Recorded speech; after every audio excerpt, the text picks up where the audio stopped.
మహాదేవుడును మన రక్షకుడునైన యేసుక్రీస్తు ప్రశస్తమైన నామంలో మీ అందరికీ నా హృదయపూర్వకమైన వందనాలు తెలియచేస్తూ ఉన్నా. మీరంతా బాగున్నారు కదా? సరే అండి, మనం చిన్న ప్రార్థన చేసుకుని దేవుని యొక్క మాటలను మనం విందాం. చిన్న ప్రార్థన. తండ్రి, నీకే వందనాలు స్తుతులు చెల్లిస్తున్నాం నాయనా.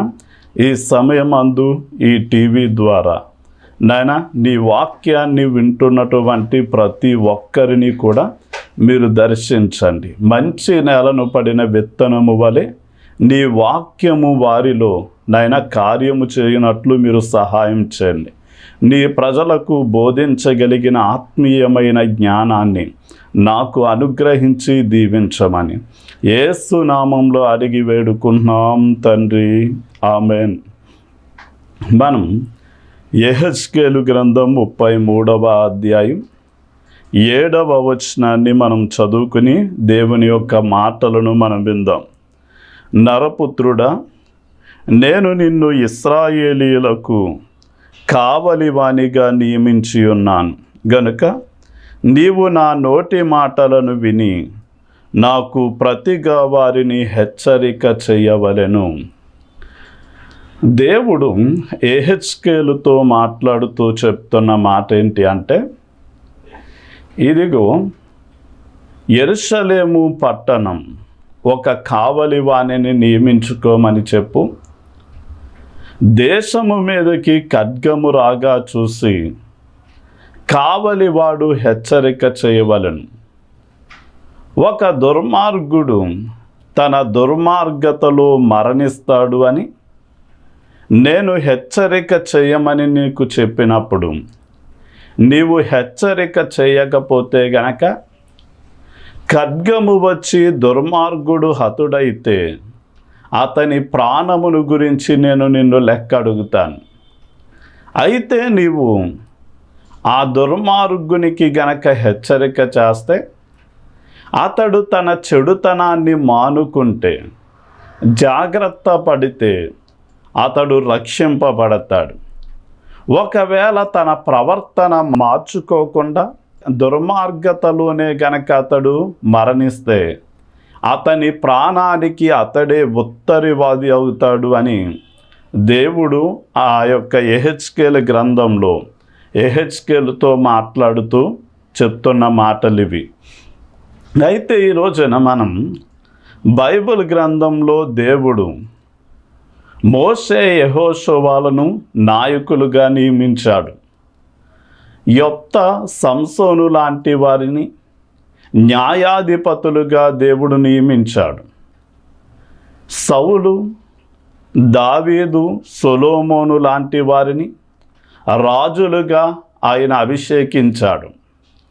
అలాగే మరికొంచెం మంది ప్రవక్తలనుగా, మరికొంచెం మంది అపోస్తలులనుగా, సువార్తికులనుగా, బోధకులనుగా, సంఘ కాపరులుగా అనేక మందిని దేవుడు నియమించాడు.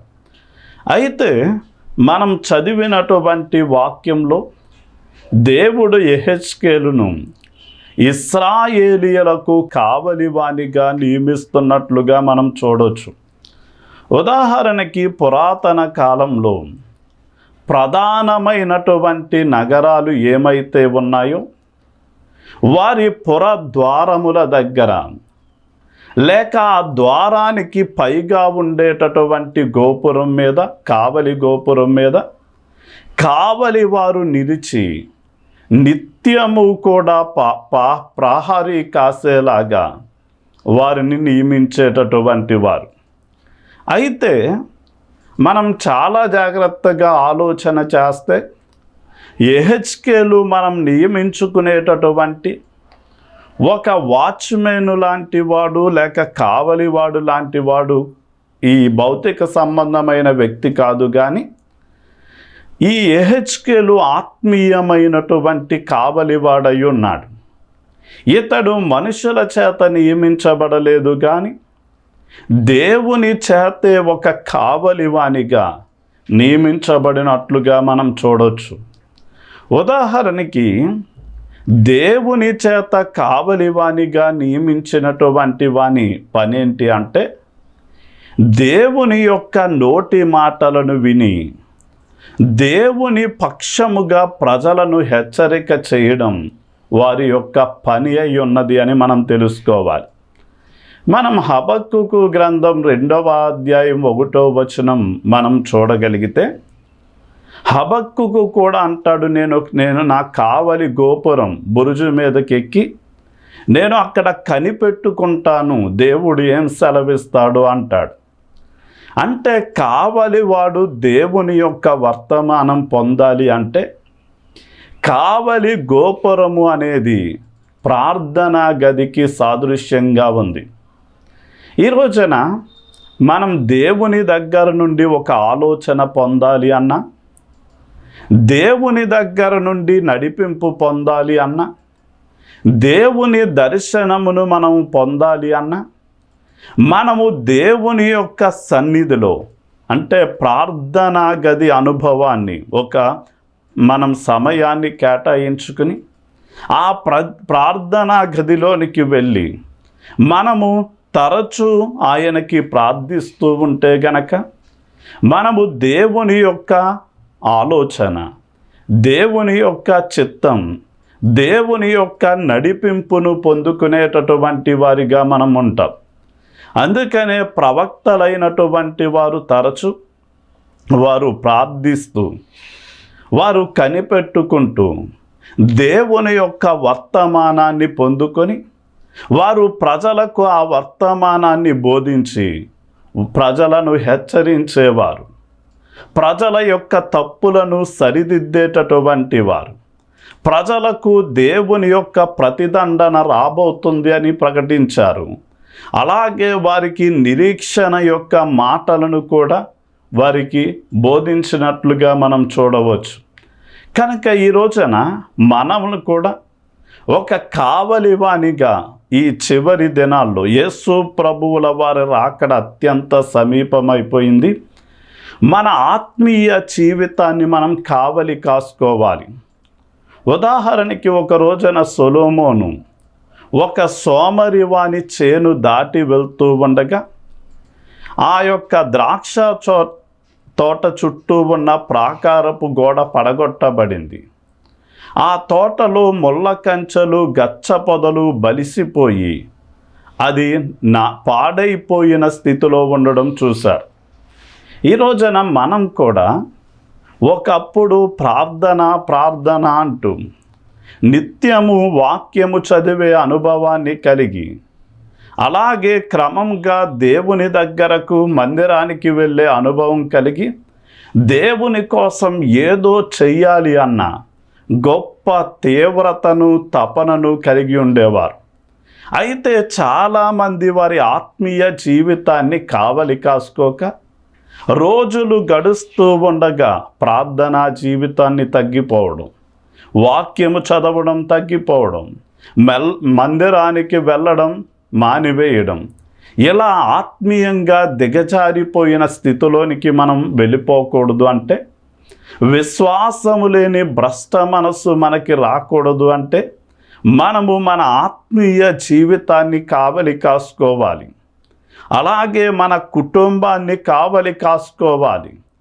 దేవుడు మనకిచ్చినటువంటి పిల్లలను మనం వారి గురించి ప్రార్థిస్తూ వారికి ప్రార్థన కంచెను వేసి వారిని కావలి కాసుకోవాలి. అలాగే దేవుడు మనకి అప్పగించిన పని కూడా చేజారిపోకుండా మనము కావలి కాసుకునేటటువంటి వారిగా మనం ఉండాలి. ఇక దేవుడు యెహెజ్కేలుతో మాట్లాడుతూ యెహెజ్కేలు గ్రంథం 33వ అధ్యాయం 2వ వచనంలో అంటున్నాడు, నరపుత్రుడా, నీవు నీ జనులకు సమాచారము ప్రకటించి వారితో ఇట్లనుము, నేను ఒకానొక దేశము మీదకి ఖడ్గము రప్పింపగా ఆ జనులు ఒకానొక దేశం మీదకి ఖడ్గము రప్పింపగా ఆ జనులు తమలో ఒకరిని ఏర్పరుచుకొని కావలివానిగా నియమించిన ఎడల అతడు దేశము మీదకి ఖడ్గము వచ్చుట చూచి. ఈ రోజున దేవుడు ఖడ్గాన్ని పంపిస్తున్నాను అని మాట్లాడుతూ ఉన్నాడు.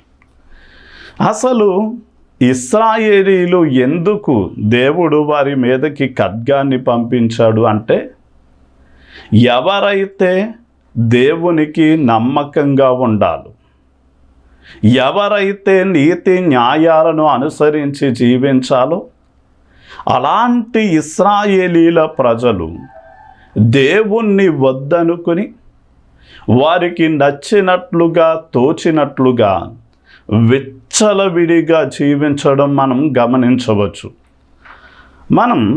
దేవుడు సొదొమ గొమొర్రా పట్టణాలను నాశనం చేస్తాను అన్నప్పుడు అబ్రహాము అంటాడు, అయ్యా 50 మంది నీతిమంతులు సొదొమ గొమొర్రా పట్టణాలలో ఉంటే ఆ దుష్టులతో పాటు నీతిమంతులను కూడా నీవు నాశనం చేస్తావా? అలా వద్దు ప్రభువా, 50 మంది నీతిమంతులు ఉన్నారు గనక ఆ 50 మంది నీతిమంతులను బట్టి పట్టణాన్ని కాపాడు ప్రభువా అంటే, దేవుడు అన్నాడు, అబ్రహామా, నీ ప్రార్థన నేను వింటున్నాను. 50 మంది నీతిమంతులు అక్కడ ఉంటే నేను ఆ పట్టణాన్ని కాపాడుతాను అంటాడు.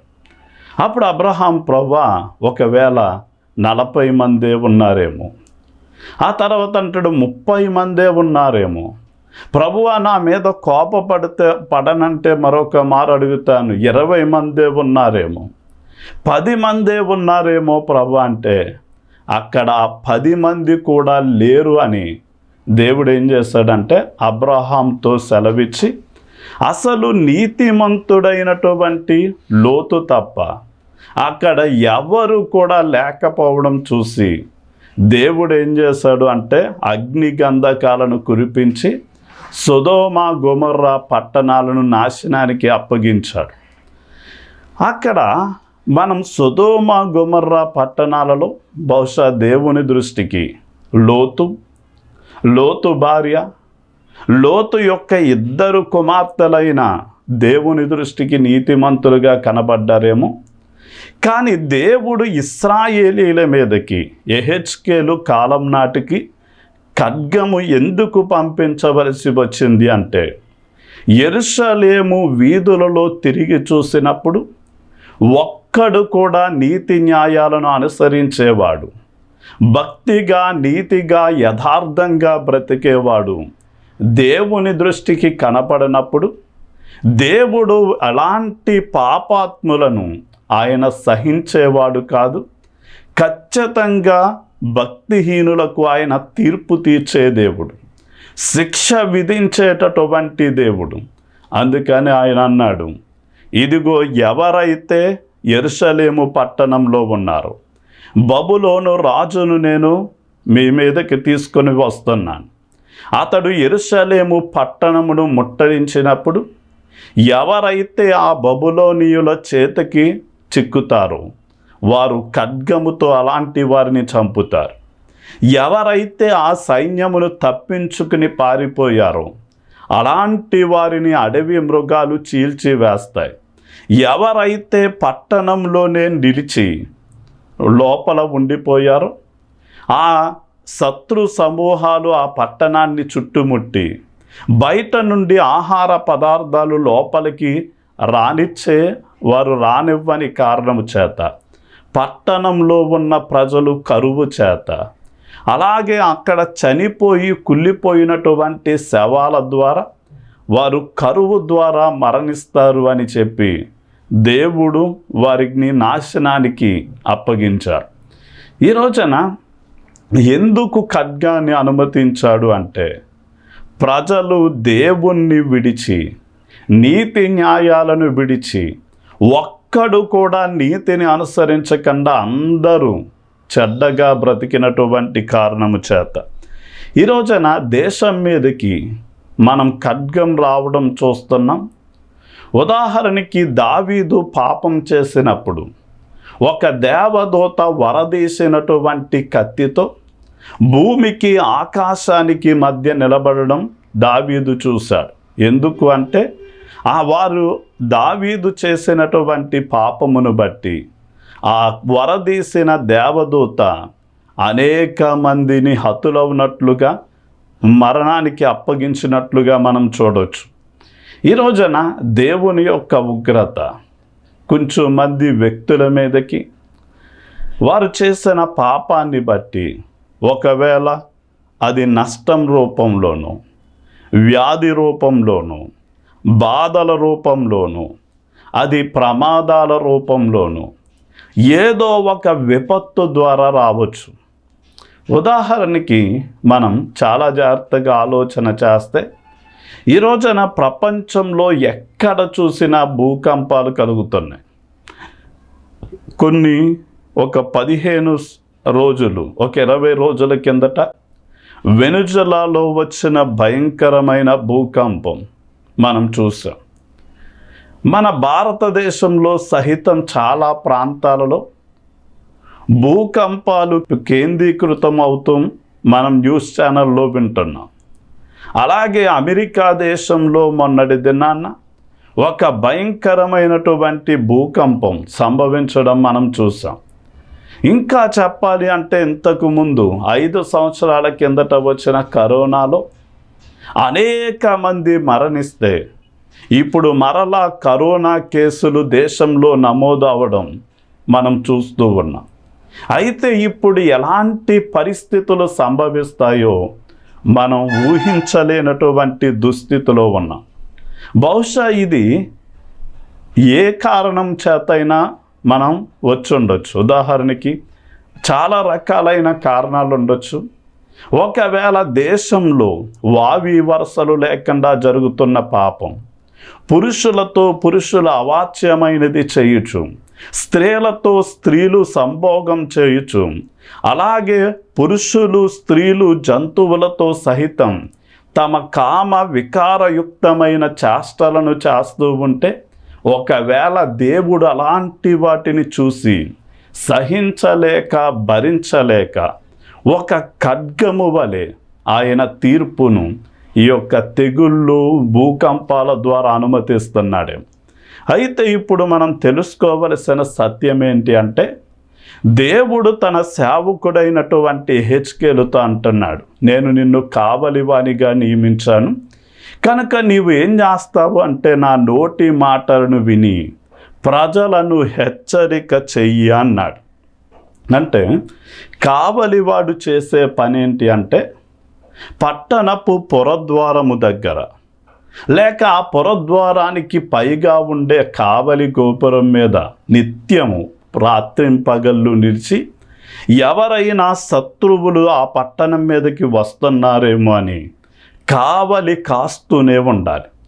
ఈలోగా శత్రువులు వస్తే గనక పట్టణానికి తూర్పు వైపున ఒకడు బోరూతాడు, పడమర వైపున మరొకడు ఊతాడు, ఉత్తరము వైపున దక్షిణం వైపున మరొక 2 ఊదేసరికి ఒక క్షణాలలోనే పట్టణమంతా కూడా హెచ్చరిక విని ఆయుధాలు ధరించి శత్రువుల చేతుల్లో వారు చిక్కుకోకుండా వారు జాగ్రత్త పడినట్లు హెచ్చరిక చేస్తాడు.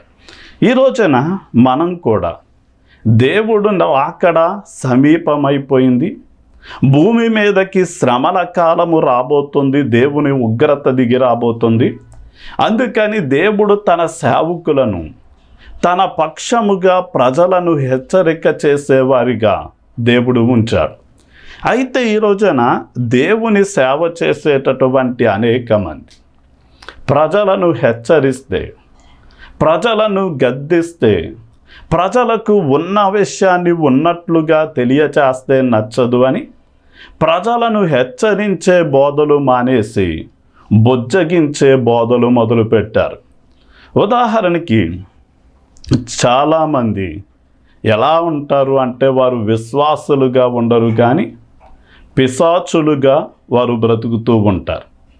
ఎప్పుడూ కూడా దేవుని దగ్గరకు వచ్చి నీవు ఏమిస్తావు అని అడుగుతారే కానీ, ప్రభువా నీ చిత్తము నెరవేరడానికి, నేను నిన్ను సంతోషపెట్టడానికి, నీకు మహిమ తేవడానికి నేను ఏం చెయ్యాలి అనే ప్రశ్న మాత్రం వాళ్ళు ఎప్పుడు అడగరు.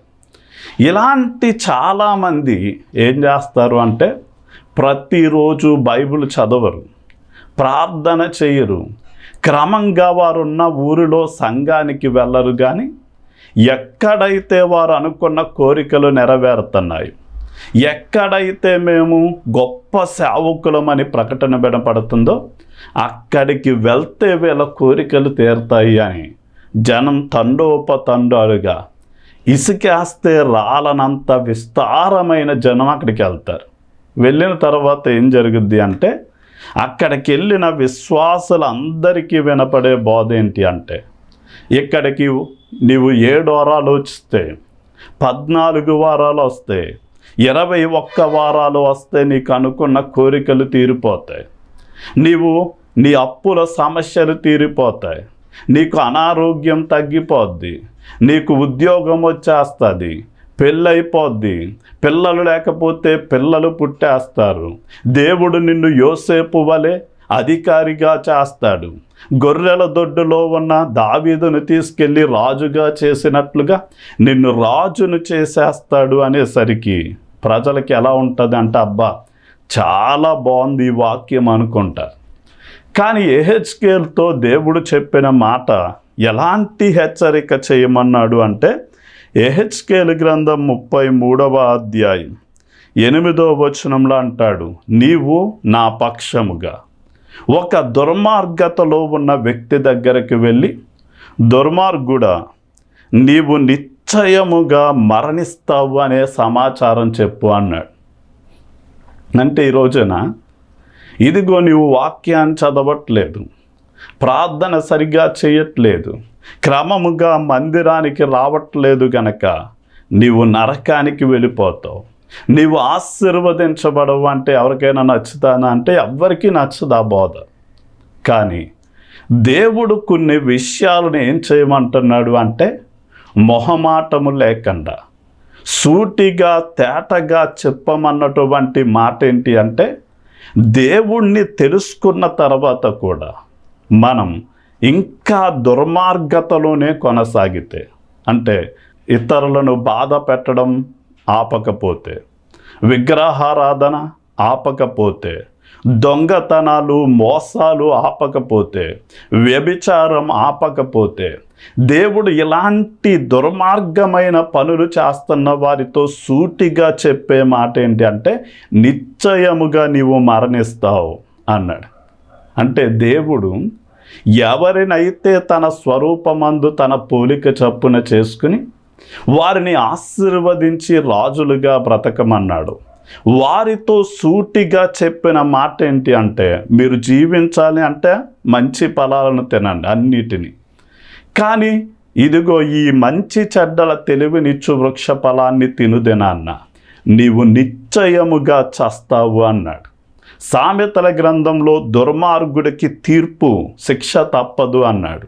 ప్రసంగి గ్రంథంలో అంటాడు, దుర్మార్గుడు దేవునికి భయపడడు గనక వాడికి క్షేమమే వాడి జీవితంలో ఉండదు అన్నాడు. ఈ రోజున నీవు కూడా దేవుడు హెచ్చరిస్తూ ఉండగా అది నాకు ఆ విషయాన్ని నీకు నేను తెలియచేయకపోతే దేవుడు నీ ప్రాణాన్ని గురించి నన్ను లెక్క అడుగుతాడు. కానీ దేవుని పక్షముగా దుర్మార్గతను వదిలిపెట్టకపోతే మరణిస్తావు అని ప్రకటిస్తూ ఉండగా నీవు మనస్సు మార్చుకోక అదే చెడుతనము పాపంలో గనక కొనసాగితే ఖచ్చితంగా అగ్ని ఆరని ఆత్మ చావని నిత్య నరకంలోనికి వెళ్ళిపోవలసిన పరిస్థితి వస్తుంది. అందుకనే దేవుడు ఈ హెచ్చరికను తెలియచేయమన్నాడు. మనం గనక ఇప్పుడు ఏం చెయ్యాలి అంటే, అజాగ్రత్తగా ఉన్నామా ఖచ్చితంగా మరణాన్ని అనుభవించాలి. కనుక మనం ఏం చెయ్యాలి అంటే, అజాగ్రత్తను వదిలిపెట్టి జాగ్రత్త పడాలి అని మనం తెలుసుకోవాలి. ఎలా జాగ్రత్త పడాలి అంటే, యెహెజ్కేలు గ్రంథం 33వ అధ్యాయం 14 నుండి 16 వచనాలు మనం చూస్తే, ఏ చెడుతనంలో అయితే ఉన్నామో ఆ చెడుతనాన్ని వదిలిపెట్టి నీతి న్యాయాలను అనుసరించి మనం జీవిస్తూ, మనం ఏదైతే తప్పు చేశామో, ఉదాహరణకి జక్కయ్య వలె, ప్రభువా నేను ఎవరి దగ్గర అయితే అన్యాయంగా తీసుకున్నాను, ఎవరి సొమ్ము అయితే దొంగిలించానో వారికి అనేక రెట్లు వేసి నేను ఇచ్చేస్తానన్నాడు చూడండి. అలా మనం కూడా అన్యాయంగా తెచ్చుకున్న దాన్ని వదిలిపెట్టి ఇచ్చేసి మనల్ని మనము సరి చేసుకుని దేవుని వాక్యాన్ని అనుసరించి మనం జీవించినట్లయితే బైబిల్ గ్రంథం ఏం చెప్తుంది అంటే అలాంటి వాడు ఖచ్చితంగా బ్రతుకుతాడు. అంటే మనం ఒకప్పుడు నీతిగా బ్రతికి ఇప్పుడు కొంతకాలం అదే నీతిలో కొనసాగిన తర్వాత చెడుతనంలోనికి వెళ్ళిపోతే మనుషులందరూ కూడా గతకాలపు నీతిని, దేవుడు కూడా నీతిని మరిచిపోయి ప్రస్తుతం మనం దుష్టత్వంలో దుర్మార్గతలో ఉన్నాం గనక దానిని బట్టి మనం శిక్ష పొందుతాం. కానీ ఒకప్పుడు మనం ఎంత దుర్మార్గంగా ఉన్నప్పటికీ ఇప్పుడు దేవుణ్ణి తెలుసుకుని మన దుర్మార్గతను, దుష్టత్వాన్ని వదిలిపెట్టి దేవుని కోసం నీతిగా బ్రతకగలిగితే, దేవుని కోసం భక్తిగా బ్రతకగలిగితే, దేవుని కోసం యథార్థంగా మనం బ్రతకగలిగితే దేవుడు గత కాలపు పాపాలన్నిటినీ కూడా మర్చిపోయి వాటిని తుడిచివేసి వాటిని క్షమించి వేసి మనల్ని చేసిన నీతిని బట్టి మనల్ని చేర్చుకుని నిత్య జీవంలోనికి, అంటే దేవుడు నివసించే ఆ పరలోక రాజ్యానికి మనల్ని వారసులుగా చేస్తాడు. కనుక ఇలాంటి నిత్య జీవాన్ని నీవు పొందాలి అంటే ఒక సేవకునిగా తన పక్షముగా హెచ్చరిస్తూ ఉండగా దేవుని హెచ్చరికలు, ఆయన రాకడ సమీపమైపోయింది కనుక మన చెడుతనాన్ని వదిలి దినదినము భయముతో భక్తితో జీవిస్తూ ఆయన రాకడ కోసం ఎదురు చూడగలిగితే ఎప్పుడు ఆయన రాకడ వచ్చినా, ఎప్పుడు మనం ఆయన దగ్గరకు వెళ్ళవలసి వచ్చినా మనకు నిత్య జీవం అనుగ్రహించబడుతుంది అని చెప్తూ నా మాటల్ని ముగిస్తున్నాను. ప్రార్థన చేసుకుందాం. తండ్రి, నీకే వందనాలు, స్తుతులు చెల్లిస్తున్నాను. ఈ సమయమందు ఎవరైతే ఈ మాటలు వింటూ ఉన్నారు వారి మీదకి నీ బలిష్టమైన హస్తమును మీరు చాపి నాయన వారు కలిగి ఉన్న ప్రతి విధమైన దేవునికి ఆయాసము కలిగించే ప్రతి విధమైన చెడుతనాన్ని వదిలిపెట్టి నీకోసం పరిశుద్ధంగా, నిర్దోషంగా, యథార్థంగా జీవించడానికి నీ బిడ్డలకు నీ శక్తి సామర్థ్యాలు ఇచ్చి నడిపించమని యేసు నామంలో అడిగి వేడుకుంటున్నాం తండ్రి. ఆమేన్.